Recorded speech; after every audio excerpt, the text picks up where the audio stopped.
İyi günler sevgili satranç severler. Bizim kanalımıza abone olmayı unutmayın. Ve bugün bizim dersimiz iki güzel saldırı dördüncü bölüm. E, Henüz izlemediyseniz birinci üç dersi de izleyiniz. Ve bugün bu örnekten başlamak istiyorum. Beyazladı Vukic. E, Bu örnek simultane gösterisinde oynanan oyundan 1937 yılda oyundan alındı. O siyah vezir H4'teki beyaz kaleyi almak istiyor ve aynı zamanda beyaz açmazda siyahlar C6, C5 hamlede yapabiliyorlar. Ama beyazlarda çok güzel bir hamle var burada. Beyazlar atını ilk başta o, at ilk baş yapıyorlar. Oyunda siyahlar H4'te kaleyi aldılar. Başka da siyahlarda birkaç cevaplar var. O üç alternatif hamleler var burada ama hiçbir yardım etmiyor. Kale devir alsalar vezirler at D7 veya at H6 yaparak mat yapıyorlar. Eğer de siyahlar atı alsalar G6 piyonla onda kale G4 hamlede kazanıyor ama vezir G4 çok güzel bir hamle. Vezir fedasını yaparak mat yapıyor beyazlar. Bu yine bir cevap siyahlar vezir G5 hamle yapabiliyorlar. Ama vezir G5'i beyazlarda saptırma hamlesi vezir bir hamle var. Şimdi siyahlar alsalar beyazlar heyetten atla mat yapıyorlar. Eğer de kaleyi alsalar at H4 almakta yeterli kazanmak için ama vezir H6 daha iyi bir hamle. Şimdi beyazlar kazanıyorlar. Oyunda at iflasından sonra siyahlar kaleyi alıyorlar. Şimdi ne yapmalı beyazlar? Atlı veziri almak çok kötü. Kalede vurun sonra siyahlar kazanıyorlar. Ama beyazda yine var. Mükemmel bir hamle var.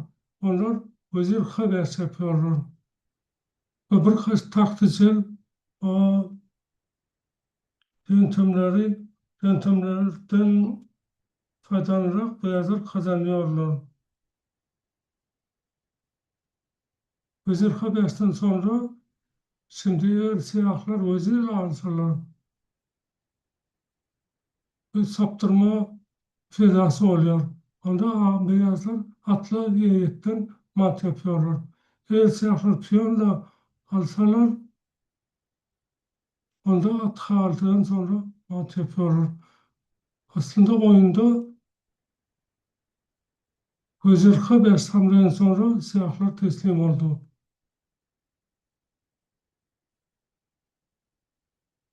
Bu örnek 1985 yılda İsveç'te Malmö şehrinde oynanan oyun beyazlarda vals, siyahlarda Bjarnason oynuyor. Ama beyaz 1980'lerin en parlak kombinasyonlarından biriyle kazanıyor. En parlak kombinasyonlarından biriyle kazanıyor. Beyazlar önce kaleyi feda ediyorlar. A8'de şah alıyor, şimdi vezir alıyor. Şah basıyor ve şimdi o siyah şahı A7 kareye çekiyorlar. Vezir fedasıyla. Bu oyunda vezir A7'den sonra Bjarnason teslim oldu. Siyahlar teslim oldu. Elbette sebebi eğer sadece tekrar beyazlar bir hamlede mat yapıyorlar. Siyahlar alsa at C6. Çifte şah çekiyor beyazlar. Atla ve E3'teki fille. Şimdi farkı yok. O siyah şah A8'de varsın veya A6 farkı yok.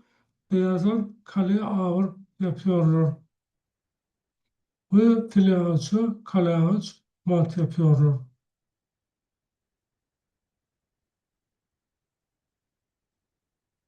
Sevgili satranç severler, umarım